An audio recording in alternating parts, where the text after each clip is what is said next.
ஐயக்கரும் வெற்றியை அருந்தனையும் உருவத்தையும் மன்றான் ஒருவன் தனது பலந்தன்னை குளத்துள் வைப்பான் இருந்தன்மால் தேவராலும் விளக்கரும் விரலுமாகி பெருந்துரல் பதமும் வேத ஒழுக்கமும் விரலும் மாற்றி அறிஞ்சிறையவர்க்குச் செய்த அமுதமும் ஆவி கொள்வான் பரந்துடர் உருவாய் வந்த பகவனை பணிதல் செய்வோம்.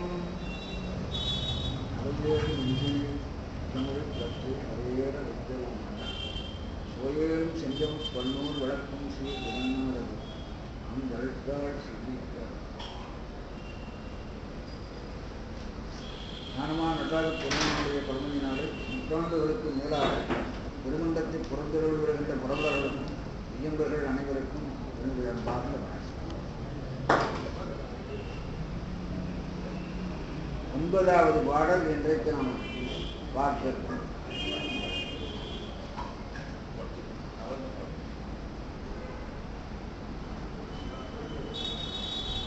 இந்த ஆகமத்தினுடைய அடிப்படையிலே நம்முடைய 30 உண்மை என்பதை 40 உண்மை என்று நாம் வைத்துக் கொண்டிருக்கிறோம்.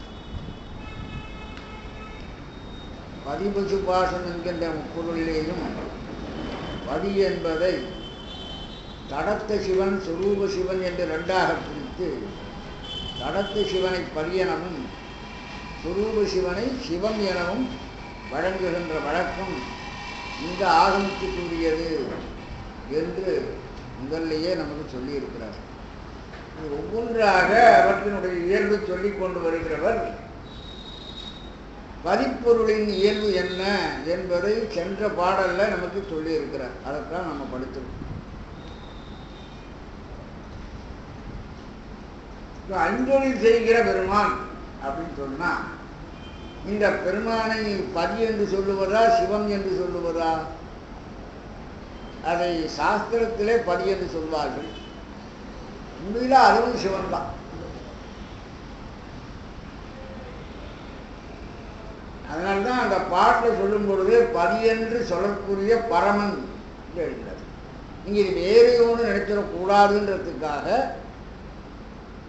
பதி என்று சொல்லப்படுவதும் அந்த பரமன் தான். அவன் தானே தனியாய் தன்னிலையில் இருக்கிற பொழுது சிவம் என்றும், உயிர்களுக்காக அவன் சில முயற்சிகளை மேற்கொள்ளுகிற பொழுது பதி என்றும் ஆய்விடுகிறான். எனவே இந்த பதிப்பொருளுக்கு சக்தியாக இருக்கிறது திரோதானம், சிவத்துக்கு சக்தியாக இருக்கிறது பராசக்தி என்று அதிலேயும் வேறுபாடு நமக்கு காண்பித்திருக்கிறார்.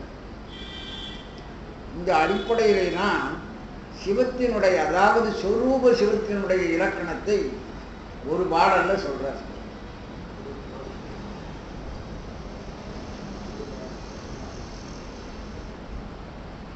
இதெல்லாம் கொஞ்சம் இந்த வடசொல் முறைகளை அதிகம் உபயோகப்படுத்தி இருப்பார். தாய்மானுடைய பாடல்கள்லேயே அது மாதிரி வரும், வள்ளலாருடைய பாடல்கள்லேயே இந்த மாதிரி வருது. நிஷ்கள நிராமய நிரஞ்சன நிராலம்ப நிஷ்விஷய கைவல்யமா அப்படின்னா இது எதுவுமே நான் கட்டக்க போய் அப்படி கூட ஆனபாட்டு மாதிரி இப்படி தடை பார்க்குற மாதிரி இருக்க என்ன சொல்றாரு என்ன பண்றாரு. இப்போ அது இங்கே நீ பார்த்துடலாம். இந்த 9வது பாடல்ல இது சிவப்பொருளின் இலக்கணம் கூறியது அப்படின்னா பரமசிவன் சதாசிவன் என் பதிக்கு மேலோன் பகல் நிரஞ்சனன் நிராமயன் நிராதாரன் வருண ரூபமிலான் சர்வஜன் சாந்தன் சர்வ பரிபூரணன் சர்வ ஆன்மாவாயிருப்பான் அருள் சர்வதோமுகன் சிந்தியன் அறிவுக்கு எட்டான். இது மாத்திரம் நமக்கு புரிஞ்சிருக்கு.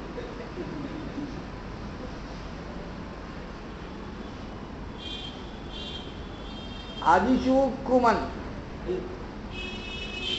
நிராலம்பன் என்றும் உள்ளான். இது கூட புரியுது. என்றும் உள்ளான்னா நித்தியம் அப்படி. ஒருவன் சக்தியினன் யாபகன் அப்பிரமேயன் உவமையிலான் நில தைலத்து உள் புறம்பு ஒத்து உறைவோன்.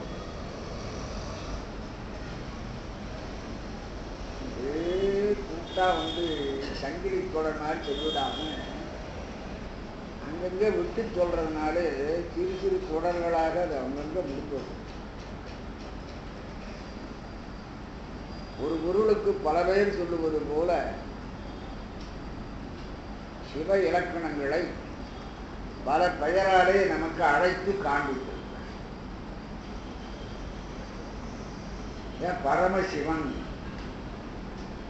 இங்கே சிவன் என்று சொல்லுவதற்குரியவன் பரமன், மேலாளன். அவனுக்கு மேலே யாரும் இல்லை. பதி என்று சொன்னால் அவனுக்கு மேலே சிவம் இருக்கு. ஆனால் சிவத்துக்கு மேலே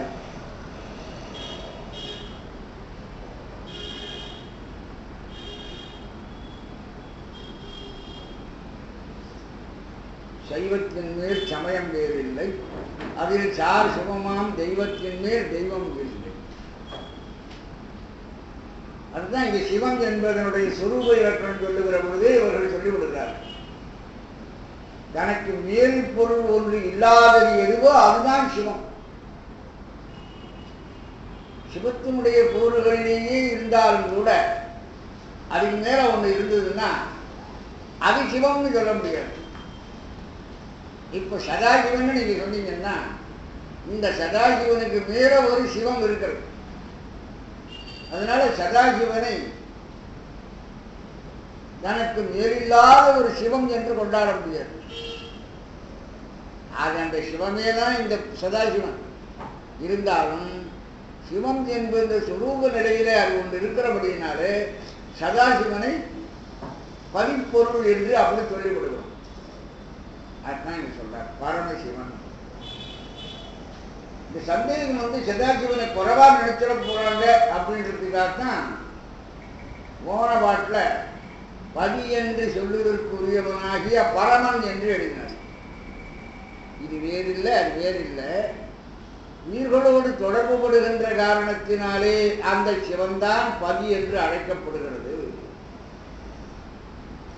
உயிர்களோடு தொடர்பு படுகின்ற பொழுது அந்த சிவத்துக்கு உருவம் முதலியன அவசியமாயிருக்கிறது. அதனாலே அதுவே சக்தி பூர்வமாக உருவை எடுத்துக் கொள்ளுகிறது. ஆனால் அந்த சிவம் அந்த மாதிரி வேலைக்கெல்லாம் போக வேண்டிய அவசியம் இல்லை. தன்னிலையிலே நிறைந்திருப்பதுதான் சிவம். அதுதான் சொல்ல வர சதாசிவன் என் பதிக்கு நேரோர். சதாசிவன் என்று சொல்லப்படுகின்ற பதி இருக்கிறது, அந்த பதிப்பொருளுக்கு மேலாக இருக்கிறவன் இந்த சிவம்.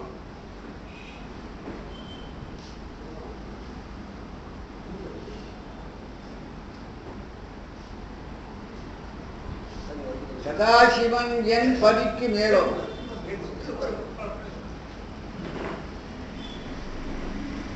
எவ்வளவு தெளிவா நமக்கு அங்க சொல்லிவிட்டார்.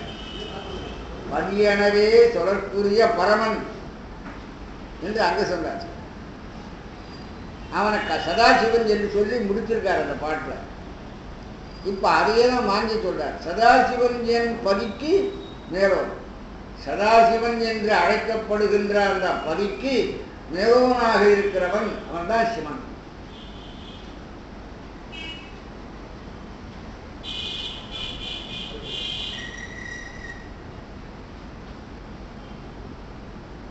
வகர் நிரஞ்சனன். அஞ்சனம்னா அது ஆணவத்திற்கு ஒரு பெயர். அஞ்சனம் ஆணவத்துக்கு பல பெயர் உண்டு. அஞ்சனம், மை, மலம், ஆகந்துகம், வசித்துவம், வசூலீகாரம், மிருத்யு, அவிச்சை, அஞ்ஞை, இதெல்லாம் ஆணவத்துக்குரிய பெயர். அது எங்கேயாவது எடுத்து கையாளுவாங்க. நாம் இந்த அகராதி மாதிரி வச்சுட்டா அதை வந்து புரிஞ்சுக்கலாம்.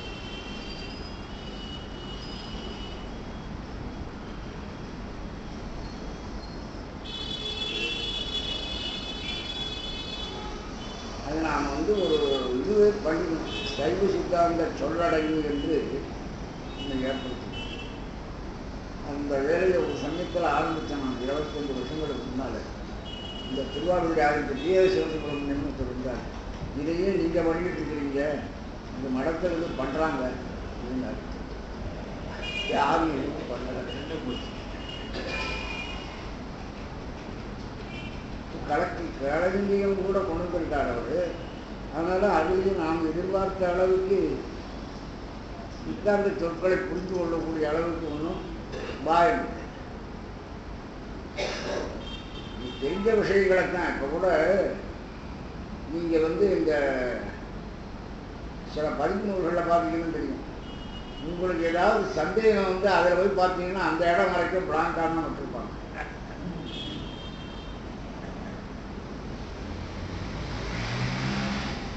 நம்மளோட அட்ரஸ் எடுத்துட்டு வேலை பண்ணணும்னா நமக்கு வார்த்தை ஏன் இப்படி வருதுன்னு நினைக்கணும். பல சந்தர்ப்பங்கள்ல எல்லா நம்பரும் சரியா இருக்கு, நாம கொண்டு போகிற நம்பர் மாத்திரம் சரியா தெரியாது.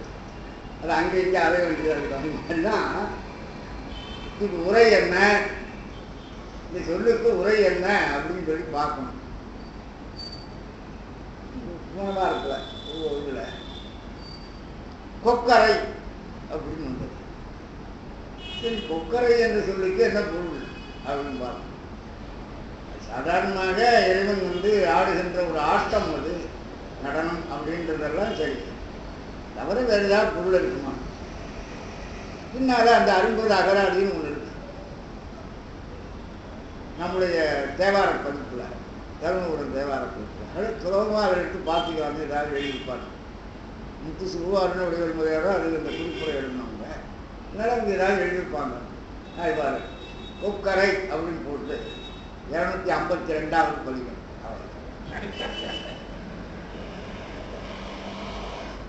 சரி, அந்த பதிகத்துக்கு கீழே குறிப்புரை எழுதியிருக்காங்க இல்லையா, அங்கே ஏதாவது இருக்குன்னு சொல்லிட்டு அங்கே போய் எடுத்து அந்த பாட்டை கீழே பார்த்தா அதை மாத்திரம் ஒன்றும் பண்ணலை. இது மாதிரிதான் இருக்கும். அஜரவர்கள் குறிப்புல கூட அப்படி இருக்கும். நமக்கு எது சந்தேகம்னு போகிறோம், அது அங்கேயும் விடுதப்படாமல் விடுபட்ட மாதிரி இருக்கும். பாருங்க, நிரஞ்சனன் அப்படின்னா அஞ்சனன். அஞ்சனம்னா ஆடவன், மலம். நிரஞ்சனன்னா மலமற்றவன். இந்த பாட்டில் எல்லாத்துலேயும் நீர் என்கின்ற ஒரு வார்த்தையை சேர்த்து இல்லைன்ற நிராதாரன் வரும். ஆதாரம்னா ஒரு ஆதாரம், பற்றுக்கோடு உள்ளவன். யாரையும் நாமெல்லாம் ஒரு பற்றுக்கோடு இருந்துதான் ஆகணும். இறைவனுக்கு அந்த மாதிரி பற்றுக்கோடு இல்லை. அப்போ நிராதாரம். அந்த நிர் என்கின்ற சொல் எதிர்மறை பொருளை தரக்கூடியது. அதை கொண்டு வந்து அந்த சொல்லில் சேர்த்தோம்.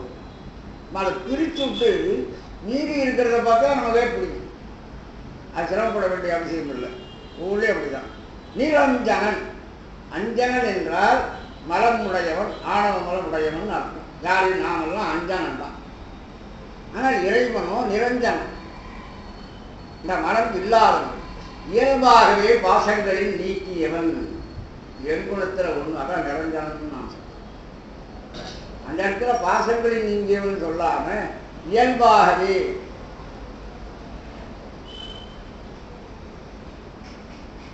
அறிவு சமயத்தில் கடவுள் என்று அவர்கள் சொன்னால் மனித நிலையில இருந்து வினைகளை அனுபவித்து அந்த வினைகளில் சமநிலை உண்டாகி வினையொப்பு உண்டாகி அதனால ஒரு உயர்ந்த நிலையை அடைந்தவர்கள் தான் தெய்வமாகிறார்கள். அது உயர்ந்த நிலையை அடைந்தவர்கள் எல்லாம் ஒரு தெய்வம். நமக்கு சிவம் ஒன்று தெய்வம் மாதிரி அவர்களுக்கு கிடையாது.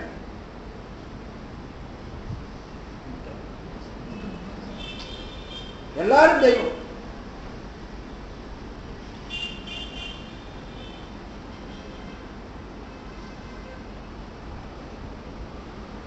அதனால அவர் என்ன சொல்வாங்க, வினையின் நீங்கி விளங்கிய அறிவின் முனைவன் கண்டது முதுநூலாகும் இது ஜைன சமயத்தைச் சேர்ந்தவர் எழுதின ஒரு இடத்துல அதை சொல்லியிருக்கிறார். அப்போ சிவஞான முனிவர் சங்கரனுக்காய் கொண்டவர்களுக்கு உரை எழுத வரும்போது இயல்பாகவே வினையிலிருந்து நீங்கி இந்த வார்த்தை ஒன்றை சேர்த்துப்பாங்க. அது சூத்திரத்தில் இல்லாததுனாலும் இன்னும் எழுதினவர் ஜைனராகினால வினையிலிருந்து நீங்கி அது நீங்கள் பொருளை வந்து 5ஆம் வேற்றுமை கருத்தில் அந்த மாதிரி சொல்லணும். அதுக்கு அர்த்தத்தை இவர்களெல்லாம் வினைகளை நின்று மேல் வீடு கண்டவர் என்றால் அவர்கள்தான் கடவுளராக அவர்களுக்கு ஆகிறார்கள். முதல் அந்த மாதிரி காவி கன்மங்களை வென்று பரிநிர்வாணம் அடைந்தவன் அருகன். முதல் அடைந்த ஒரு உயிர் அதுதான் அருகன். அதனால அருக வரமேட்டுகள், சித்த வரமேட்டுகள், சாது வரமேட்டுகள் என்று அவர் சொன்னோம். அருகர், சித்தர், சாது, சரணம் என்று இப்படி சரணர் என்று அவர் சொல்லுவார். பயிற்சி நிலையில் இருக்கிறவர்கள், பிறருக்கு உபதேசியான் தன்மை படைத்த நிலையில் இருக்கிறவர்கள் என்று அவர்களுக்குள்ள கொஞ்சம் வித்தியாசம் வரும். நாம சொல்றோம் இல்லையா, சமய தீட்சை, விசேட தீட்சை, நிர்வாண தீட்சை என்று தீட்சை உச்சர அவர்கள் பிறருக்கு தீட்சை செய்விக்கின்ற தகுதியும் அடைவார்கள். அந்த மாதிரி நிரஞ்சனன். அதனால்தான் இங்க வந்து அந்த இயல்பாகவே ஒரு வார்த்தையை அங்கே சேர்த்துக்குவான். உரை எழுதும்போது இதுவாக பாருங்க, பகர் சொல்லாலின்ற நிரஞ்சனன். சொல்லாலின்றன்னா சொல்கின்றன்னு அர்த்தம். இந்த சொல்லாலின்றன்னா எதிர்மறை மாதிரி உடம்புக்கூடாது. ஆனின்று கின்று கிழு 3 நிகழ்கால இடங்களே. இந்த ஆனின்று வருகிற பொழுது சில சமயங்கள்ல நமக்கு ஆகார எதிர்மறை இடைநிலை வந்த மாதிரி நமக்கு ஞாபகம் உண்டு. சொல்லாலின்றன்னா சொல்கின்ற மனம் இல்லாதவன்.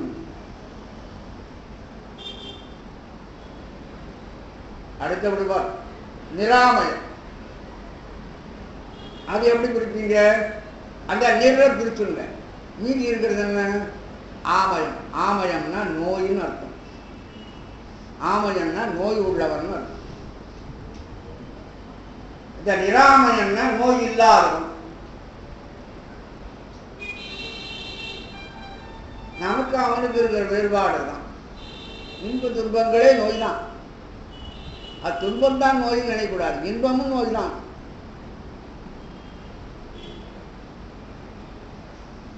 அல்வா சாப்பிட்டா நல்லா இருக்கும், நிறைய சாப்பிட்டீங்கன்னா நோய் தான். இன்பமும் மிதமிஞ்சினா துன்பத்தில் தான் கொள்ளைப்படும்.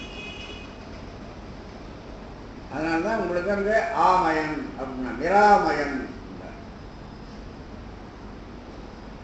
இது உயிரை பொறுத்தவரையிலேயும் இந்த நோய்களை சொல்லாமல் ஒரு பெரிய நோய், எந்த உயிருக்கும் வரக்கூடிய ஒரு நோய், வராதில் எந்த உயிரும் தடுத்துக் கொள்ள முடியாத ஒரு நோய் இருக்கு. அது பிறப்பு இறப்பு என்னும். அப்ப நிராமயன்னா பிறப்பு இறப்பு என்னும் நோய் இல்லாதவன்.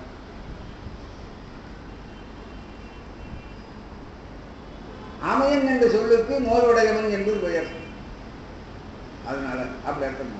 அப்புறம் பாருங்கள், நிராதாரன். ஆதாரம் நிராதாரம். நமக்கெல்லாம் ஒரு ஆதாரம் வேணும். அந்த ஆதாரம் இல்லை என்றால் இப்ப நமக்கு ஒரு ஆதாரம் என்னன்னா மாயை. மாயை இல்லைன்னா நம்ம முடியும்.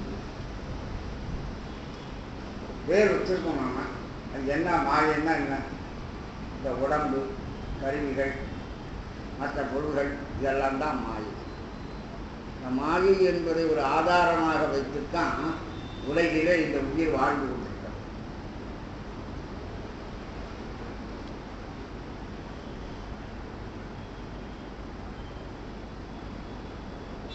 பிரபலிங்களிலே ஒரு கதவு, கைலாயத்திலே உமாதேவியும் சிவபெருமானும் பார்த்து பேசிக் கொண்டிருக்கிறார்கள். அப்பொழுது அல்லமனை பற்றிய சிறப்புகளை சிவபெருமான் உமாதேவிக்கு சொல்லுகிறார்.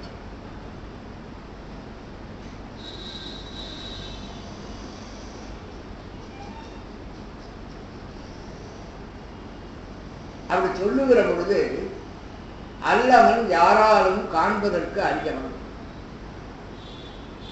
நம்முடைய வடிவமாக இருக்கிறவன். அந்த அல்லவனை காண்பது என்பது யாருக்கும் இயலாதது அப்படின்னு சொல்றாங்க. அப்போ உமாதேவியானவள் என்ன பெரிய விஷயம், அவனை பார்த்து விடலாம் அப்படின்னு சொல்லி தன்னுடைய பக்கத்தில் இருந்த தமோகுண வடிவமான மாயையை நீ போய் அல்லவனை கண்டு வருக என்று உலகத்துக்கு போக சொல்லி அனுப்புகிறார். இதுதான் கதையினுடைய ஆரம்பம்.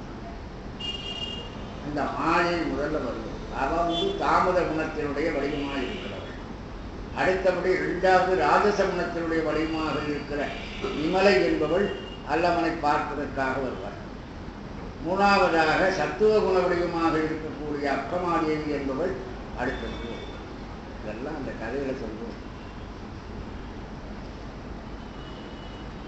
இந்த மாயை இச்சல மன்னவனுக்கும் அவனுடைய மனைவியாகிய மோகினி என்பவளுக்கும் மகளாக பிறக்கிறார்.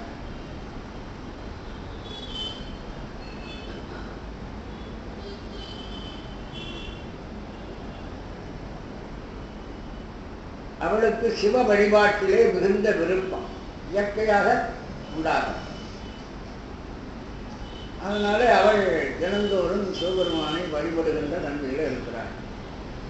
அப்பொழுது இந்த அல்லவன் ஒரு மத்தள வேடம் போட்டுக்கொண்டு மத்தளம் படிக்கிற வேடத்தோட அங்கே சேரும். சோடசோபச்சாரம் பண்ணுகிற காலத்திலே நடனமாடுதல் என்பதும் உண்டு. வாத்தியம் வாசிக்கிறது, நடனம் ஆடுறது எல்லாம் பழைய காலத்தில் பரதநாட்டியமே ஆடுவாங்க. அதுக்காக சில பேர் பெண்கள் அதுக்காக சில பேர் இருப்பாங்க.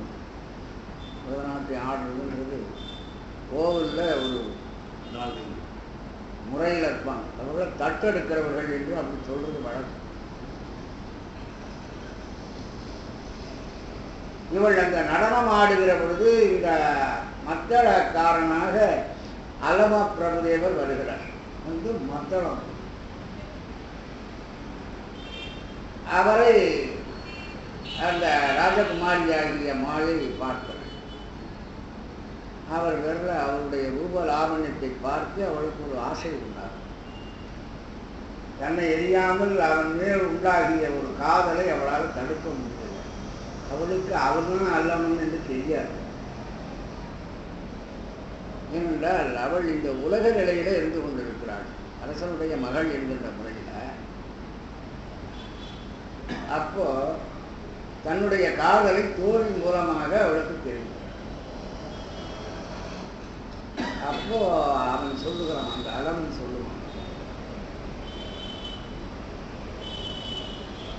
ஒன்றும் இல்லைன்னு நான், நீங்கள் மிகவும் உடைந்தது.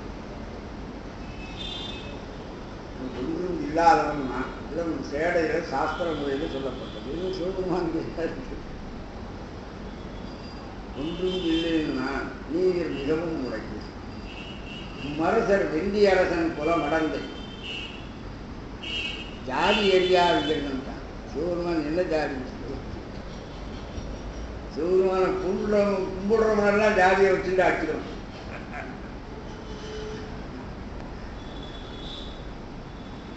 கொஞ்ச நேரம் எந்திரிச்சு, அப்பா நீ கும்பிடுறியே அந்த சாமி உன் ஜாதியா அவன் ஜாதியா, எதுக்காக அவங்களுக்கு முட்டை அடிச்சுக்கிறேன் கேட்டா சாதி எரியாவில்லைன்னு. அஞ்சு இன்னொரு வழியா பார்த்தா நானும் ஆடவன், நீங்கள் பெண்கள். அதனால உங்களோட நான் தங்கிறதுன்ற காரியம் நடக்காது. அது உலகத்துக்கு பொருத்தமில்லாத விஷயம். அதனால என்றும் உங்கள் உடம்புறைவு ஆகாது. அதுக்கு பிறகு முயற்சி செய்வான். கிண்டலாக அவளை சொல்லுவான், மாயை இல்லைன்னா என்ன பண்ண முடியும்? நான் உங்களுடைய தலைவியாகிய மாயை நான் விட்டுட்டு போயிடுவேன்னு நினைக்காது. நான் அந்த நேரத்தில் மத்தளம் அடிக்கிறேன் போவேன், அப்படித்தான் இருக்கும். அதுக்கு மேலே செய்யக்கூடாது. இடத்த புத்தா மடத்தப்படுங்கிறதுன்ற காரியமாக நடத்தக்கூடாது. அது சொல்லுவான். மாதவியினுடைய அளவற்ற காதலை அந்த முதமானி என்கிற தோல் தெரிவிப்பா. அப்ப சொல்லுவான், மாயை அகன்றால் நடக்க காலெழும். மாயை விட்டுட்டன்னா நடக்கிறதுக்கு காலெழும். பரம்பொருள் என்கிற நிலையில பேசல. இந்த உலகத்துல மற்றவை அடிக்கிற சாதாரணமான ஒரு ஆளுங்கிற அளவில் தான் சொல்லுகிறான். நான் மாதையை விட்டு விட்டா இருக்கிறது எது? காலு. கர்மேந்திரியங்கள் ஒன்றும் இல்லை காலு. மாயை வேண்டாம்னு சொன்னா கால் போயிடுமே.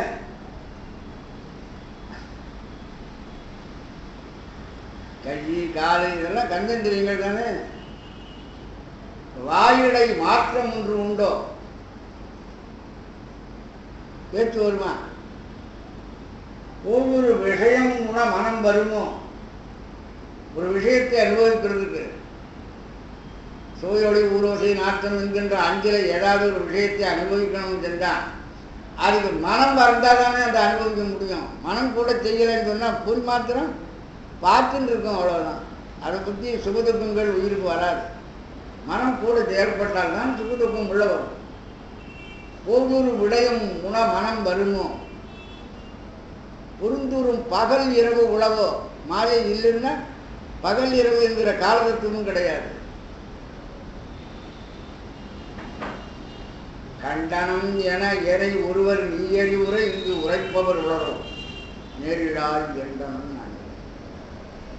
என்னை கண்டதாக நீ அறிந்து கொள்ளும்படியாக யாராவது சொல்ல முடியுமா? மாயை இல்லைன்னா, உயிருக்கு மாயை இல்லைன்னா தனு கரணம் இருக்காது. அப்போ என்னை பார்த்ததாக யார் சொல்வார்கள் உனக்கு? கண்டனம் என எனை ஒருவர் நீ அறிவுற இங்கு உரைப்பவர்களோ ஏறிடாய். அவன் சொன்னது ஒரு கருத்தினை எரியாது அவன் மொழி தனக்கு காட்டிய பொருளையே கண்டு என்று இந்த தோழி அவன் எதனால அப்படி சொல்றான்னு புரிஞ்சுக்கிற. அந்த சொற்கள் தனக்கு காட்டிய பொருளை நினைத்து கொண்டார். நம்முடைய தலைவியாகிய மாயையை விடமாட்டான், அவளை விட்டு பிரிந்து போனா நான் செயலற்று போயிடுவேன்னு சொல்றான் அவன். இப்போ மாயைக்கு அவன் பேர் இருக்கிற ஆசையை விட அவனுக்கு மாயை பேர்ல ரொம்ப ஆசை இருக்குன்னு இவ மாயையிடத்துல போய் சந்தோஷ செய்தியை சொன்னதாக சொல்லிவிட்டேன். உன்னுடைய காதலை அவனும் அங்கீகரிக்கிறான். கருத்தினை அறியாது அவன் மொழி தனக்கு காட்டிய பொருளையே கண்டு அப்படின்னு. அப்போ அவன் சொல்றது மாயை அகன்றால் நடக்க காலிடுமோ, வாயுடை மாற்றம் உண்டுண்டோ, போயொரு விடயம் குண மனம் வருமோ, பொருந்தூரும் பகல் இரவு உணர்வோ, காயமும் உயிரும் கலந்து வாழ்வு உருமோ, கண்டனம் என என்னை ஒருவர் நீயறி உரை இங்கு உரைப்பவர் உளரோ. மாயை விட்டா மாயை என்பது உயிருக்கு ஆதாரம். ஆனால் இறைவனுக்கு இது அவசியம் இல்லை. அவன் நிராதாரம், நாம ஆதாரம் உள்ளவர்களாக இருக்கிறோம். இங்கே மாயை ஆதாரமாக இருக்கிறது. வீடு வீட்டுக்கு செல்ல விரும்பும் பொழுது அருள் ஆதாரமாக இருக்கிறது. ஏதாவது ஒரு ஆதாரம் இல்லாமல் இந்த உயிர் நிற்காது. இந்த கந்தரங்கள் சொல்றோம், ஆதாரமிலேயே அருளை பெறவே நீதான் ஒரு சத்து நன்கிறது. ஆதாரம்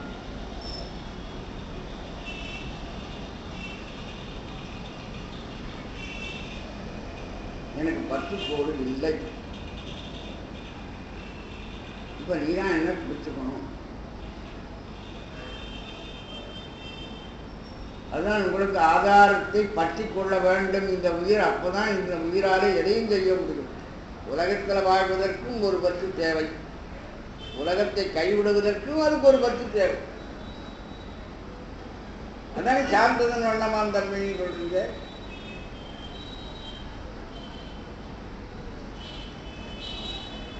அதுதான் பற்றுக பற்றுத்தான் பற்றினை அப்பற்றை பற்றுக பற்று விளக்குன்னு. ஏற்கனவே பற்றுக பற்றி இருக்குங்க, அதை விடுவதற்கு அப்பற்றை பற்றுக, அங்க ஒரு ஆதாரம் தெரியாது. ஒன்றை பற்றி எல்லாது நிற்கின்ற தன்மை இறைவன் ஒருவனுக்கு தொல்காப்பியத்தில் கடவுள் வாழ்த்து என்று 3 விஷயங்களை சொல்வார். கொடிநிலை, கந்தழி, வள்ளி. அதில் கொடிநிலை என்றால் கொடி என்பது கீழ்த்திசையை குறிக்கக்கூடிய வார்த்தை. அதனாலே கொடிநிலை என்பது கீழ்த்திசையிலே தோன்றுகின்ற சூரியன், அவனை வழிபடுவது என்று உரையாசிரியர்கள் உரையிடுவார். அதே போல வள்ளி என்பது சந்திரனை குறிப்பதாக, சந்திரன் குளிர்ச்சியாகிய அமுதத்தை வழங்குகின்றபடியினாலே அதற்கு வள்ளி, வள்ளல். சில உரையாளர்கள் அது பெண்பால் தெய்வத்தை குறித்தது அப்படின்றார். இந்த ரெண்டும் போச்சுன்னா நடுவில் இருக்கிறது கந்தழி என்றும். கந்தழி என்பதற்கு பொருள் எழுதும்போது நச்சனத்திலே பொருள் எழுதார். ஒரு பற்றும் ஈடு தானே நிற்கும் தத்துவம் கடந்த பொருள். நிராதாரம். நிராதாரன்ற வார்த்தை தான் அவர் எழுதியிருக்கார். ஒரு பற்றும் இன்றி தானே நிற்கும் தத்துவம் கடந்த பொருள். தத்துவாதீதன், அவன் நிராதாரன். அப்படிப்பட்டவன் தான் இறைவன். அப்ப நமக்கும் அவனுக்கும் ரொம்ப தூரம் வித்தியாசம் இருக்கிறது. கந்தழி என்பதற்கு பற்றுக்கோடுன்னு ஒரு அர்த்தம் வருது. பற்றுக்கோடு இருக்கு. கந்தழி ஆன்மா அது பற்றுக்கோடுன்னா என்ன? பற்று தான். பற்றுங்க கோடுன்றதை சொல்லாமல் சொல்லிவிடுறோம். அவ்வளோ பற்றுக்கோடுன்னா ஒரு கொடி அரைகிற பொழுது அதுக்கு ஒரு கோடு தேவை. பற்றி கொள்வதற்கு உங்களுக்கு கோடு. கந்தழிக்கு அதுக்கு அர்த்தம் சொல்லணும். ரெண்டு ஒன்று தான். உருவம் இல்லாத கொடியை போல எழுதுறாங்கல்ல.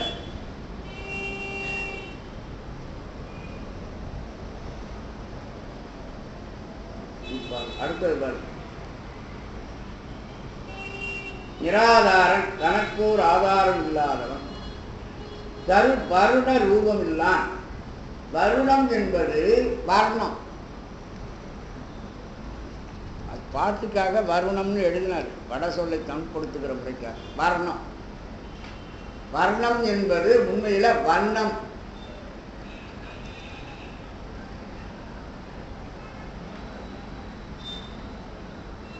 வண்ணம்னா என்ன? 6 அத்துவாக்கள்ல வண்ணம் என்பது ஒன்று, அதாவது எழுத்து. இங்கே எழுத்தை குறிக்காமல் அது எழுத்தினாலாகிய பெயரை குறிக்கிறது, நாமத்தை குறிக்கிறது. வர்ண ரூபமிலான், பெயரும் வடிவமும் இல்லாதவன்.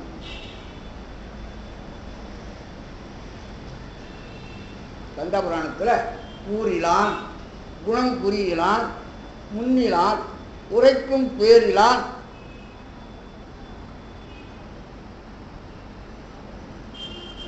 முருகப்பெருமானுடைய தன்மையை வீரபாகுதேவர் சொல்றார் சோரபுரி. அந்த மாதிரி சொல்றார். அப்ப இங்க உரைக்கும் பேரிலான், ஒரு வடிவிலான், என் உயிர் கடவுளாய் நின்றான், என்னுடைய நின்றான். ஆனா இறைவனுடைய இருமையை சொல்லும் பொழுது அவனுக்கு நாமரூபங்கள் இல்லை. விலங்கிலே சொல்றதுதான் இந்த நாமரூபங்கள் இல்லை என்பதுக்கு தான் முதல்ல எடுத்து சொல்லுவாங்க. சிவபெருமான் மாதேவி சொல்ற இடத்துல இந்த நாமரூபங்கள் இல்லாதவன் அப்படின்னு சொல்றாங்க. தரு வருண ரூபமிலான். வருணம் அது நாமம். இந்த வருணம் எங்கிருந்து நாமத்துக்கு போச்சுன்றதுக்காகத்தான் இவ்வளவு தெரிஞ்சுக்கிறோம். வருணம் என்பது வர்ணம் என்றும் வண்ணம் என்றும் சொல்லப்படும். 6 அத்துவாக்கள்ல வண்ணம் என்பது எழுத்தை குறிக்கிறது. அதனால இந்த எழுத்தினால் ஆகியதுதான் பெயர். அதனாலே நாமம் என்கின்ற பொருளை அந்த வர்ணத்துக்கு கொடுத்துருக்கிறோம். அப்புறம் ரூபம் இலான்னா வடிவம் இல்லாதவன் அப்படின்னு சொல்றான். நாமரூபம் இல்லாதவன் இறைவன். நமக்கு நாம ரூபம். உங்களுக்கு அடையாளம் பண்ணணும்னா உங்கள் பேரை கேட்கணும், உங்கள் ஃபோட்டோவை எடுக்கணும். இப்போதானே ஆதார் அட்டை கொடுக்க முடியும். அது நாம ரூபம் இருக்கிறதுனால சிவபெருமானுக்கு எந்த நாமத்தையும் ரூபத்தையும் வச்சு எடுக்கிறது. அங்கங்கே இருக்கிற வடிவம் அவருக்கு அப்படி வடிவம். இது எல்லாம் நாம் வழிபடுவதற்கு ஏற்றதாக நமக்கு அவர் கொண்ட வடிவமே தவிர அவருக்கு உண்மையான வடிவம் என்ன? ஞானம்னா அதுக்கு என்ன வடிவம் இருக்கு?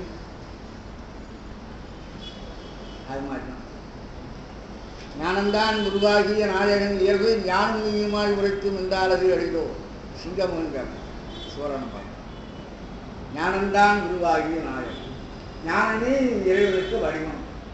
அப்போ ஞான வடிவம் என்பது எப்படி சொல்றது? அது அருவமா உருவமா அகண்டமா கண்டமா எப்படி சொல்ல முடியும்?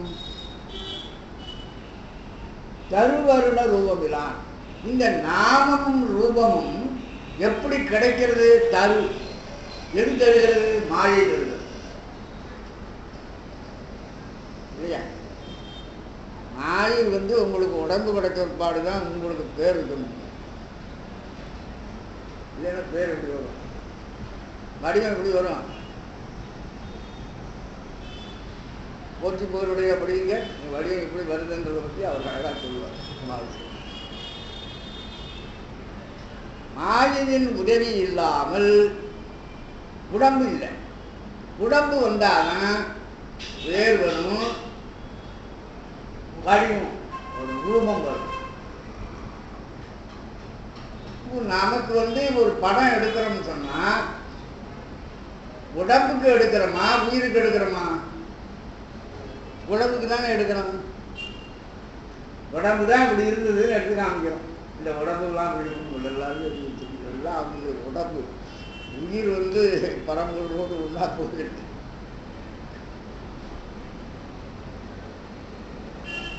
அதுக்கு நாமமும் வடிவமும் இல்லை. அது பேரறிவாகிய அந்த இறைவனோடு இது கலந்து விட்டது. தேவபுராணத்தில் சொல்லுவார், சுத்த நீரோடு கலந்தார் போல அப்படின்பார். இது அத்வைத சித்தாந்தத்தில் வரும்போது பியூர் வாட்டர் வருது, 25 ரூபா கொடுத்து ஒரு கேன் வாங்கி வச்சுருவீங்க, அதை திறந்து இது பண்ணுறீங்க. கொஞ்சம் அதிகமாக எடுத்து விட்டோன்றதுனால சரி அதுக்குள்ளேயே விட்டுவிடுவோம்னு சொல்லி திரும்பி அதில் பண்ணுறீங்க. இதுவும் சுத்த நீர் அதுவும் சுத்த நீர் தான். சுத்த நீரோடு கலந்தால் பிரச்சனையே இல்லையே. அதுக்கு ரெண்டும் ஒன்றாயிடுது. அதுபோல இந்த ஆத்மாக்கள் எல்லாம் ஜீவாத்மாக்கள் எல்லாம் டம்ளர்கள் எடுத்து சுத்த நீர் மாதிரி. அந்த பரம்பொருள் கேன்ல இருக்கிற சுத்த நீர் மாதிரி. இந்த டம்ளர்ல இருக்கிற தண்ணியை கொண்டு அந்த கேன்ல இருக்கிற தண்ணியோட ஊற்றிட்டீங்கன்னா அதுக்கு இதுக்கும் ஒன்றும் வித்தியாசம் இல்லை, ரெண்டும் ஒன்றாயிடும். இதுதான் அத்வைத சித்தாந்தம். சுத்த நீரோடு கலந்தார் போல ஒன்றாகி விடுகின்றது. ஜீவாத்மா என்பது ஒன்று, பரமாத்மா என்பது ஒன்று என்கின்ற இந்த வேறுபாடுகள் கற்பனையாக உண்டான வேறுபாடுகள். நம்ம ஒன்றும் இல்லை, நாமளா நினைச்சுக்கிறோம். இந்த மாதிரிலாம் இதெல்லாம் கனவு மாதிரி. கனவும் பேச்சேரும் இந்திரஜாலமும் போல என்று அத்வைத சித்தாந்தத்தில் அப்படித்தான் இருப்பார். இதெல்லாம் உண்மை அல்ல, சத்தியம் அல்ல. இது தன்னை ஜீவாத்மாவாக காட்டிக்கொள்ளுவதற்காக ஏற்பட்ட ஒரு கற்பனை. இந்த கற்பனையை தகர்ப்பதற்கு ஒரு விஞ்ஞானம் வேண்டும். அந்த ஞான விவேகம் உண்டானால் இந்த கற்பனை தகரும். ஆனால் அதுவரையும் இதுக்குரிய சேஷ்டையெல்லாம் இதில் வந்துட்டாரு. கயிறு கிடக்கிறத நீங்கள் பாம்புன்னு நினைச்சு விடுறீங்க. பாம்புன்னு நினைச்ச உடனே உங்களுக்கு வாய் உடறது, கையால் உதாடுறது, உடம்பு வேர்க்கிறது. அதுக்கப்புறம் கொஞ்ச நேரம் கிட்டக்க போனோம்னா அழகா கயிறு ஆகிடுது அப்படின்னு நினைச்சான். அனுபவிச்சது உண்மைதானே. பாம்பென்று நினைச்சதுனால உண்டான அச்சமும் நடுநடுங்களும் வியர்ப்பும் வாய் உடலும் இவ்வளவும் நடந்து முடிஞ்ச விஷயம்தான் அது. அங்கே பாம்பு முன்னாலேயும் இல்லை, இப்பொழுதும் இல்லை. ஆனால் இருந்ததாக நினைத்த மனமருட்சியினாலே ஏற்பட்டதெல்லாம் நடந்து போச்சு. அது மாதிரி தான் இப்போ நாம் இந்த உலகத்தில் இருந்து கொண்டு பரமாத்மா இந்த உடம்புக்குள்ளே புகுந்து கொண்டு இதையே சத்தியமாக நினைத்து கொண்டு தடுமாறிக்கொண்டிருக்கோம்.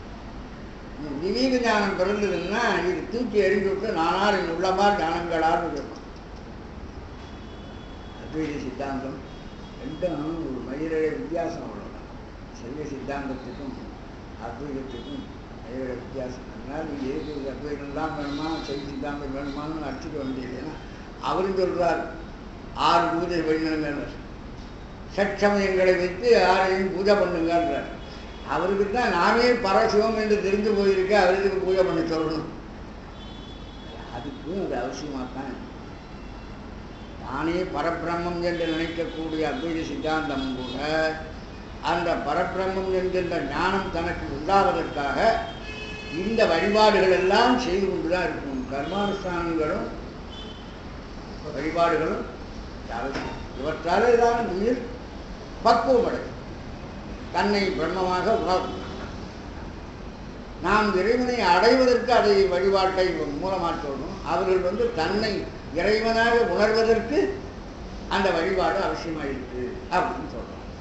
எதுவாக இருந்தால் என்ன, நாம் வழிபட்டு கொண்டிருப்போம், கடைசியில் கிடைக்கிறது நாம அவனாகவே ஆனாலும் சரிதான், இல்லை அவனோடு ஆனாலும் சரி. சரி, சித்தாந்தப்படி இறைவனோடு நாம் ஆகிறோம், அத்வைத சித்தாந்தப்படி இறைவனாகவே நாம் ஆகிறோம். எப்படி இருந்தால் என்ன, வரப்போகிற விஷயம் சத்தியமாக இருந்தால் அது நமக்கு கிடைக்க போகுது.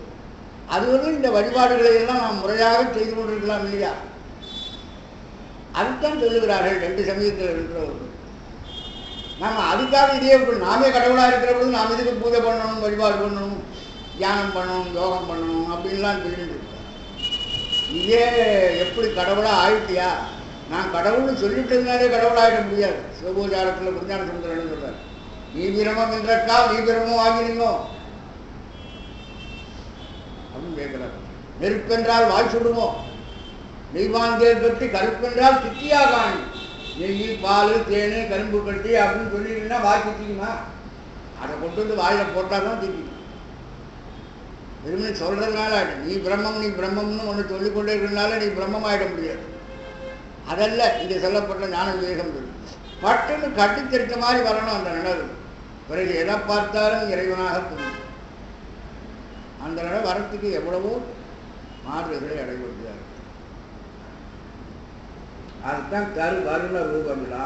அவனுக்கு மாயில் தருகின்ற நாமமும் வடிவமும் அவனுக்கு இல்லை.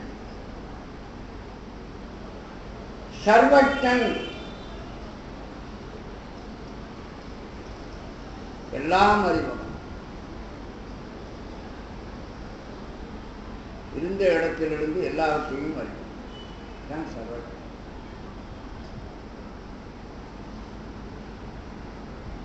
கடையிலா அறிவு, வெண்குணங்களிலே ஒன்று சர்வத்வம், பேரறிவு. அது வெண்குணங்களில் ஒன்று, சர்வத்வம். சாந்தன், இருந்தவரை இருந்தபடி இருந்து காட்டு, அதான் சாந்தம். விருப்பு வெறுப்பு இல்லை.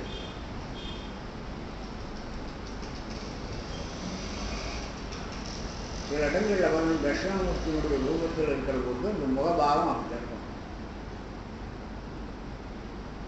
முற்பாடுகள் என்று நாம் சொல்றோம் இல்லையா? கோபம் வரும்போது முகம் எப்படி இருக்கும், சிரிப்பு வரும்போது எப்படி இருக்கும்? சிவாஜி கணேசனுடைய நடிப்பு திறனுக்கு சொல்லுகிற பொழுது அதுதான் சொல்லுவார்கள். காரணமாக இந்த கன்னங்களிலே சிரிப்பை காட்டுவார்கள். நாம் சிரிக்கிறோம் என்பதை அதன் மூலமாக காட்டுவார். எல்லாருக்கும் அப்படி காணும். பல்ல திறந்து சிரிக்கணும், வாயை திறந்து சிரிக்கணும். அதுதான் பெரிய முற்பாடுகளை கொண்டு வருகிறது. சாந்தம் என்பது மிக உயர்ந்த கடுமையான ஒரு நிலையிலே காட்டக்கூடிய ஒரு முற்பாடு. ரொம்ப கஷ்டம். அதுதான் இங்கே சொல்றேன்.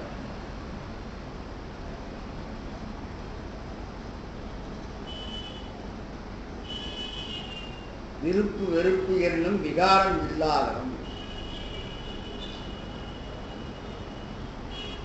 வடமாத்தோட நாட்கடை எல்லை பற்றால் நறுமலர் சிவக்கையை காட்கடை புதும் போதும் கலக்கமிட்டு உகை போதும்தான். தருமன் நாட்களை வாழ்கின்ற பொழுதும் அரசனாக இருக்கிற பொழுதும் அவன் அப்படிதான் இருக்கிறான். வனவாசம் போகணும்னு கிட்ட உடனே காட்டுக்கு போகிற பொழுதும் அவன் அப்படிதான். அதுக்கு உதாரணம் சொல்லணும்னு நினைக்கிறார். கூட்டுடை இன்ப துன்ப கொழும்பையும் குறித்து மாறி வீட்டுடை புகுதும் போதும் மென்மைகள் புகுதல் போதுதான். உலகத்தில் வாழ்கின்ற பொழுது இன்ப துன்பங்களை அனுபவிக்கிற காலத்திலேயும் அவர்கள் அதனாலே இன்பத்திலும் துன்பத்திலும் தடுமாறல.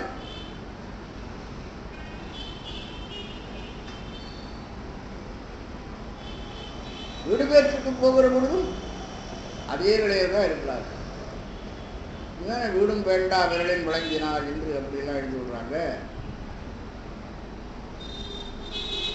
அதுக்கு மேல பார்க்க சர்வ பரிபூரணன்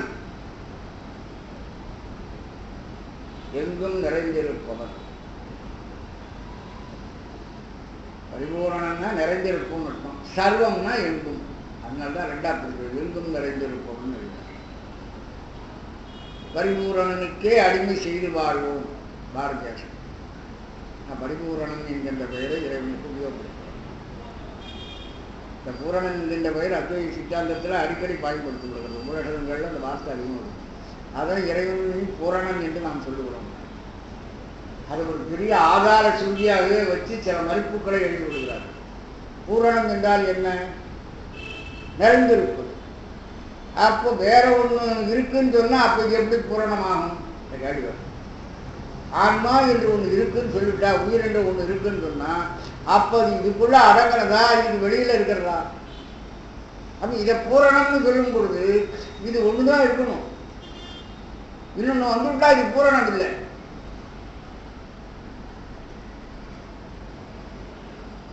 இந்த கேள்வி வைத்துக் கொண்டு இந்த பூரணம் என்ற வார்த்தையை சொல்லுகிறதுனாலேயே ஒரே பொருள் தான் நிச்சயம். அதுல ரெண்டு பொருள் இல்லை. இறைவன் நீங்க ரெண்டு பொருள் இருக்க முடியாது. அந்த சர்வ பரிபூரணம் நிறைந்திருக்கும். பாம்பன் சாமி கூட சார் பரிபூரண அந்த போதம், பரிபூரண ஆனந்த போதம் எழுதிருக்காரு. அது ரெண்டும் ஒன்றுதான். பரிபூரணமா பரினா செல்லுதல் அர்த்தம். பூரணமாய் நிறைந்திருப்பதோடு எல்லா இடங்களிலும் செல்லும் ஆட்களும் இருக்கிறது. நிறைந்திருக்கிறதோடு அப்படியே இருக்கிறது மாத்திரம் இல்லை, செல்லுகிறது. இப்போ கடல் நீர் இருக்கிறது, அது நிறைந்திருக்கிறது. அது செல்லும் தன்மையும் உடையதாக இருக்கிறது. மேகத்தின் மூலமாக சென்று மலையிலிருந்து பெய்து பல இடங்களிலேயும் பரவி வரக்கூடிய தன்மையும் அது இருக்கு. அது பூரணத்தோடு இல்லை, பரிபூரணமாக இருக்கிறது. பரி என்றால் செல்லுதல்.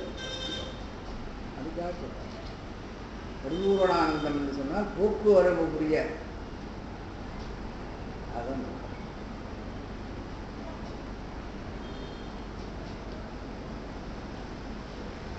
சர்வ ஆன்மாவாயிருப்பான். எல்லா ஆன்மாக்களும் தானாயிருப்பான். எல்லா ஆன்மாக்களோடும் நின்றுடும். ஏன்னா நம்முடைய சித்தாந்தத்தின்படி அப்படிதான், எல்லா ஆன்மாக்களும் தானாயிருப்பான்னா கொஞ்சம் சிக்கல் வரும். இந்த விடயத்தை தான் சொல்றாங்க. ஆனால் எல்லா ஆன்மாக்களோடும் தானாயிருப்பான்.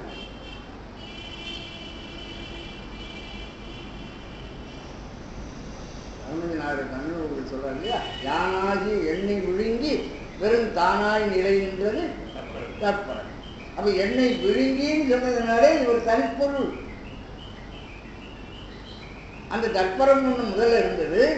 எண்ணெய் விழுங்கின்றதுனாலே இவர் அதற்கு மாறாக இருக்கிற ஒரு பொருள். இதை விழுங்கி இப்ப தானாய் நிலை நின்றது. இந்த விழுங்கின்ற உட்பாடு என்ன? மலைப்பாம்பு ஒரு ஆட்டை விழுங்குகிறதுன்னு வச்சுங்க. இப்போ மலைப்பாம்பு ஆட்டை விழுங்கின உட்பாடு பார்த்தா பாம்பு தான் இருக்கு, ஆடக்கணும். அதனால ஆட்டை விழுங்கின்னு சொல்றதுனால அப்ப அது ஒரு பொருள் தனியா இருக்குன்னு அர்த்தமா இருக்கு. அதுதான் சொன்னார்கள். ஏனென்றால் அவர் சைவ சித்தாந்தி அருளினார். அதனால என்ன பண்ணுவாரு, எழுதுகிற போது அத்வைதமாக அவர் எழுதியிருந்தாலும் கூட அதற்கு சைவ சித்தாந்தமாகத்தான் பொருள் செய்ய வேண்டும். அவர் சைவ சித்தாந்தி. எப்படின்னா அவர் ஆணவத்தை எப்பொழுது உடன்பட்டாரோ அப்பொழுது சைவ சித்தாந்தி என்று முடிவார். அவர் ஒரு இடத்தில் சொல்றார், ஆணவ அழுக்கடைய ஆவியை உடைக்கி அன்பூதி அடைவித்ததொரு பார்வைக்காரன். அவருக்கு ஆணவம் சம்மதம், வினை சம்மதம், மாயை பிறவி முதலியனவெல்லாம் சம்பந்தம், இதெல்லாம் இருக்கிற பொழுது அவர் நல்ல சைவ சித்தாந்தி. அப்பனால அவருடைய பாடல்களை பார்க்கும்பொழுது நாம் அந்த மாதிரி அத்வைதமாக பொருள் செய்யக்கூடிய இடங்கள் வந்தாலும் அதை அப்படி செய்யாமல் திருவாசகத்தில் நீ படிக்கிறீங்க, தந்ததும் தந்தை கொண்டது அந்த பாட்டு, அது கூட வேண்டாம். நின்றனக்கருளை இருளறிந்து உள்ளத்தெழுகின்ற ஞாயிலே கொண்டு நின்றறிந்த அங்கே நினைப்பற நினைந்தேன் நீங்களால் பிரிய மற்றும் இதுக்கு மேலே என்ன வேணும் அத்வைதம் தானே சொல்கிறார் அவர். என்கிட்டையும் கேட்டாங்க மகாபிரிவு. ஒரு பட்டத்துக்கு வந்த பொழுது இங்கே தேனம்பாக்கத்தில் தங்கியிருந்தாங்க. அப்போ தான் நடந்தது 54ஆம் வருஷம். இங்கே வந்து நான் அவரை வழிபட்டு எதிர்ப்பு உட்கார சொல்லிவிட்டு மாணிக்கவாசகரை ஏன் 63 சேர்க்கல தெரியுமான்னு கேட்டாங்க. சுந்தரர் திருத்தொண்டத்துறை பாடியதற்கு பின்னாலே வந்தவர் அவர். அவருடைய காலம் பின்னாலே அதனால தான் சேர்த்தார். இது இல்லை அவர் அத்வைதியம்.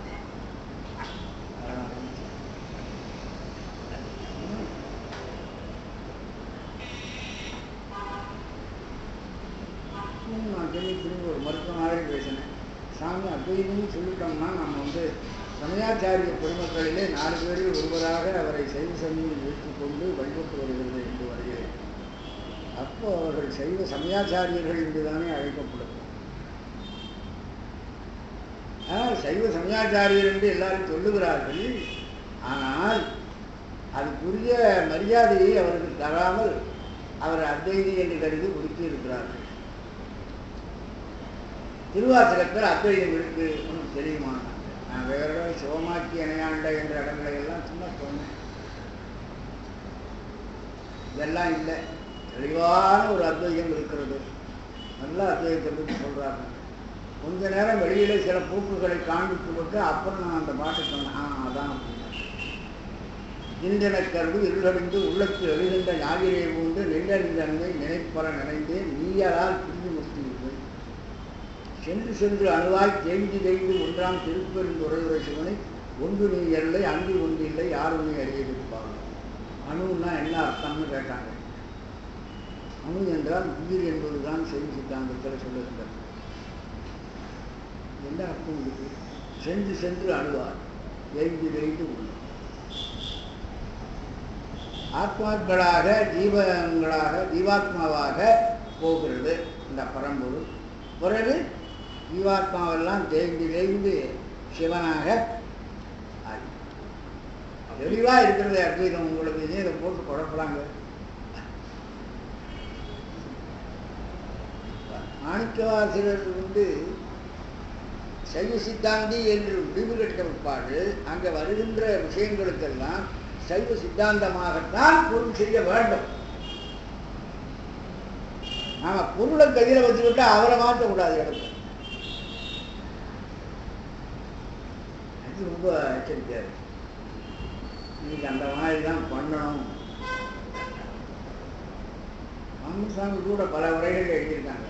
உரைகள் எழுதி நீங்க இந்த ஆகமங்களில் சொன்ன விஷயத்தை வைத்துக் கொண்டுதான் அந்த இடங்களுக்கு பொருள் செய்ய வேண்டுமே தவிர அது வேற பொருள்படுகிறது என்பதற்காக வைத்துக் கொள்ளக்கூடாது. மற்ற சுருதிகளுக்கு மாறுபாடு இல்லாத வகையில் அதுக்கு பொருள் செய்யணும்னு அந்த உரையில பல இடங்கள்ல எழுதியிருக்காங்க. இந்த பிரச்சனை வருகிற இடங்கள்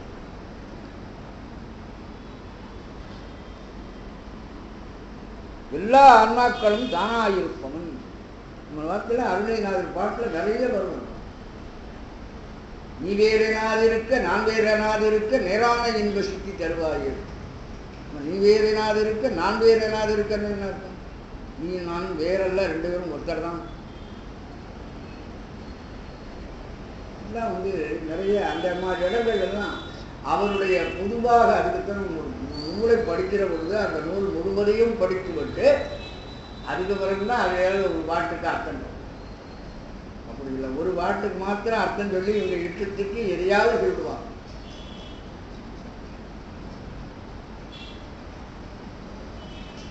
நடக்கிறதெல்லாம் அப்படிதான் இருக்கு.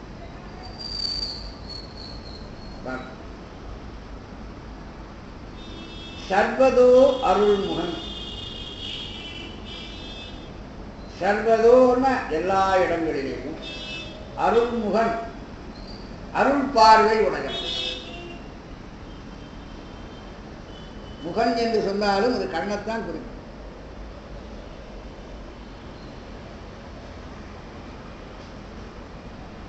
அருள் பார்வை உடையவன்.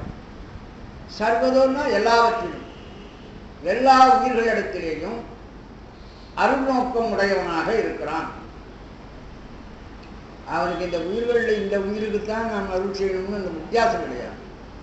பாரபட்சம் உடையவன் அல்ல. அசிந்தியன், சிந்தியன்னா சிந்தனைக்கு உட்படுகின்றவன் என்று அர்த்தம். அசிந்தியன்னா சிந்தனைக்கு உட்படாதவன். அவனுக்கே சிந்தனை கிடையாது. சிந்தனை என்பது மனத்தின் காரியம். மனம், புத்தி, சித்தம், அகங்காரம் என்ற அந்த கரணத்தின் காரியம். இந்த அந்த கரணங்களினுடைய துணையெல்லாம் அவனுக்கு இல்லை. அதனால அது சிந்திதன் இல்லை, அசிந்திதன். அறிவிற்கு எட்டா,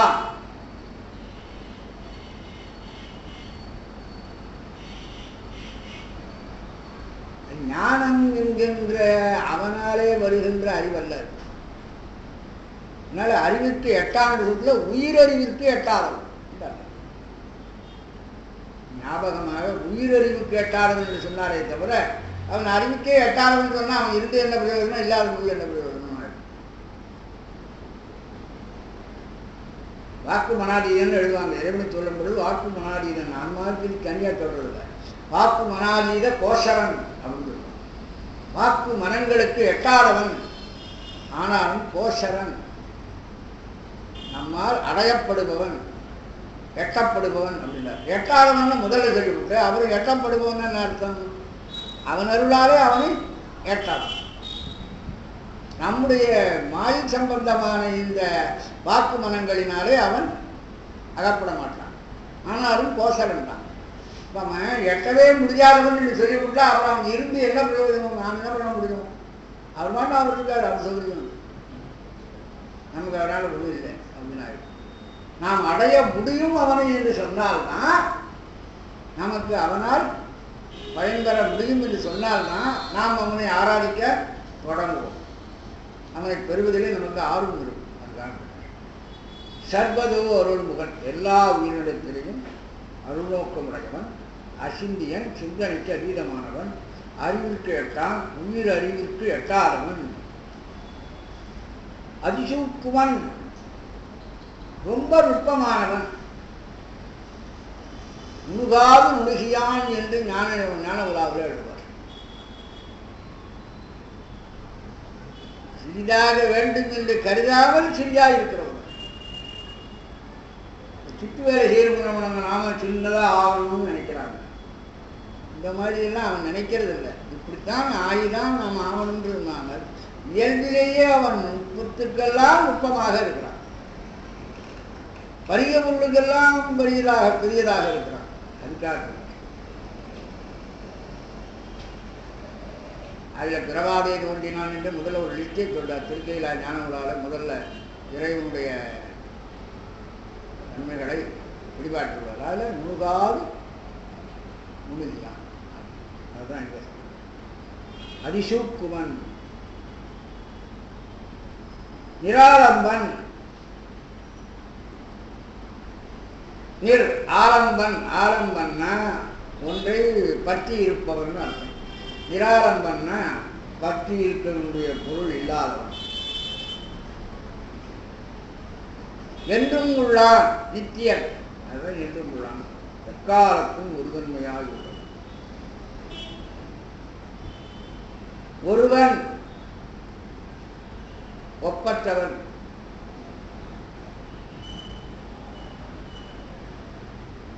நாம சொல்றதை விட ஒருவன் என்று சொன்னால் அவன் ஒப்பந்தான். அம்மாழ்வார் திருவானை சொல்றார். ஒளிமதி வண்ணன் என்போ ஒருவன் என்று உலகர் ஏற்றும் நளிமதி சடையன் என்போ நான்முகக் கடவுள் என்போ.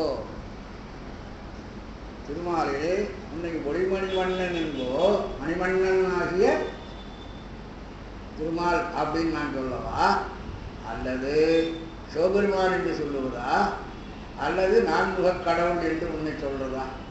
நீ நான்முகக் கடவுளாகவும் இருக்கிறாய், திருமாலாகவும் இருக்கிறாய், சிவபெருமானாகவும் இருக்கிறாய். சொல்ல வராது.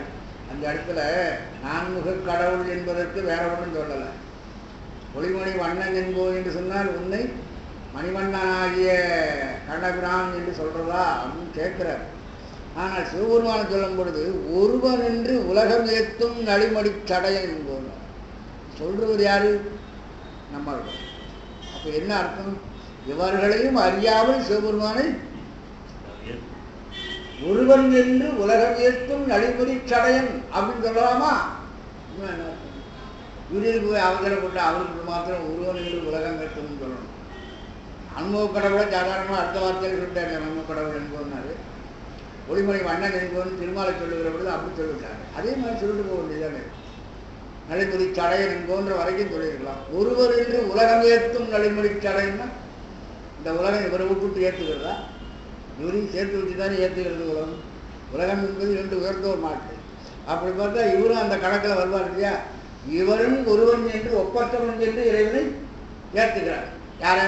சிவபெருமான். இது அவர்களை மறுக்கணும் போனால் கூட அவர்களை அறியாமல்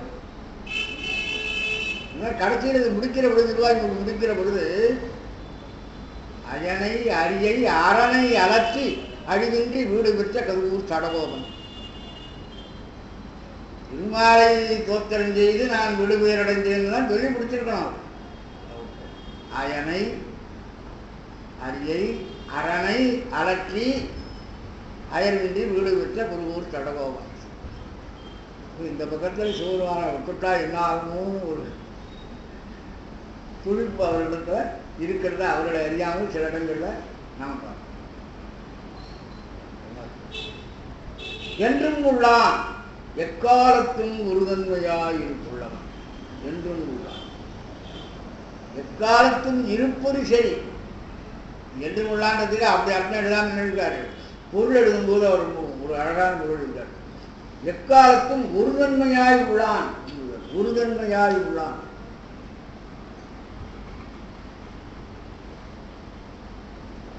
ஒரு பொருள் எக்காலத்தும் இருந்தாலும் அது முதல்ல பாலப்புறமாக இருக்கும், குமாரப்புறமாக இருக்கும், கழத்தனமாக போகும் அப்படின்னு மாறி. ஆனால் இறைவனாகிய பொருள் இருக்கிறது காலம் செல்ல செல்ல அது முதிர்ந்து விடுவதில்லை. எக்காலத்தும் ஒருதன்மையாய் உள்ளவன். அதுதான் ஒருதன்மையாய். ஒருவன் ஒப்பற்றவன்.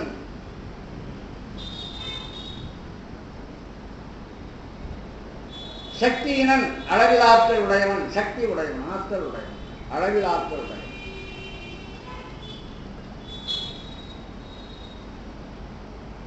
வியாபகன். எல்லா இடங்களிலும் வியாபித்திருக்கிறான், கலந்து நிற்கிறான். எல்லாம் தனக்குள்ளே அடங்கும்படியாக தான் அவற்றையெல்லாம் அடக்கிக் கொண்டு சர்வ வியாபகன் அப்படின்னு கூட வியாபியமாக வல்லதெல்லாம் இருக்கிறது. வியாபியம்னா உள்ளடங்கியது, யாகம்னா உள்ள அடக்கியது. கலந்து நிற்பவன். அப்புறம் அப்பிரமேயன். அப்பிரமேயன் பிரமேயன் அப்படின்னு சொன்னா அளவைக்கு உட்பட்டவன். அப்பிரமேயன்னா அளவைகளால் அளந்தறிய முடியாதவன். பிரமாணம் பிரமேயம். பிரமாணம் என்பது அளவை, பிரமேயம் என்பது அளவையால் அறிதல்.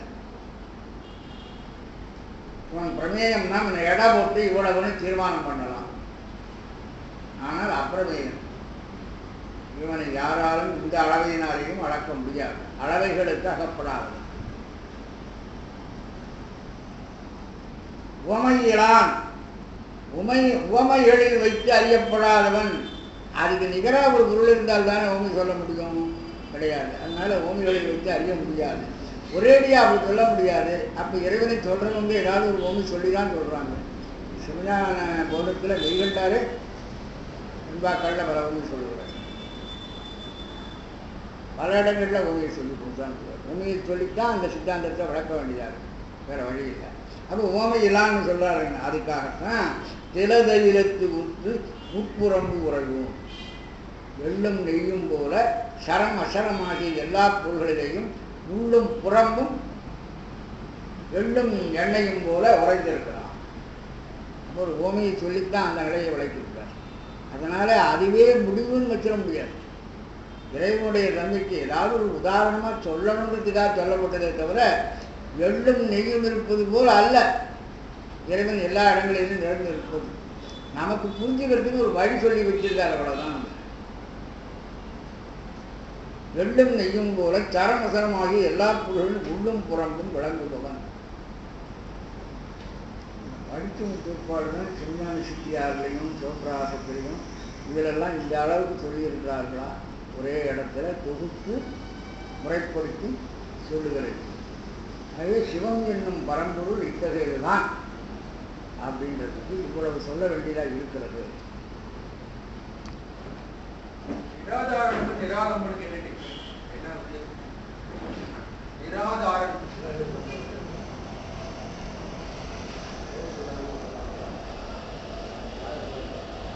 நிராதாரன் நிராலம்பன் வித்தியாசம். இந்த ஆதாரங்களும் பற்றி போகிறோம்.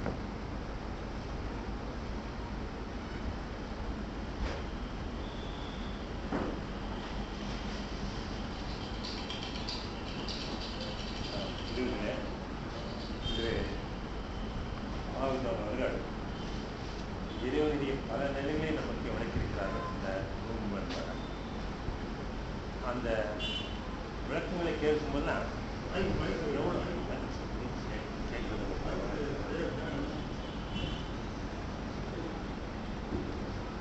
இறைவனின் பல நாமங்களில் நாம் அறிகிறோம். ஆனால் மற்றவன் என்று உணர்கிறோம். அவனுடைய தன்மைகளை பொறுத்து சில பெயர்களாக கூட்டப்படுகிறது. அந்த நிலையை நாம் இறைவனை நன்றாக புரிவதற்கு இங்கே விளக்கம் கொடுக்கிறது. நான் ஒரு நிமிஷம் சொல்றேன். இதே நிலையில எங்க மாமன் சாமிகள் இந்த செக்கரவெட்டுமா போனமா அதை வெளியிடும். அதுல செக்கரவேட்டத்துக்கு சிவந்த ஒளிவுடையவன், வன்மையுடையவன், இறைவன், குகன், அந்தர்யாமி, கடவுள், நிறைசக்திமான், பரதேவு, சிவன், பசுபதி, சம்பு, மகேசன், சுப்பிரமணியன், சச்சிதானந்தன், சக்கரவேல், கோகுபிரமன் என்ற பல வார்த்தைகளை அவர் சொல்றார். அதை நான் பதிப்புரை இதுக்கு யாராவது அது போன வாரம் வந்த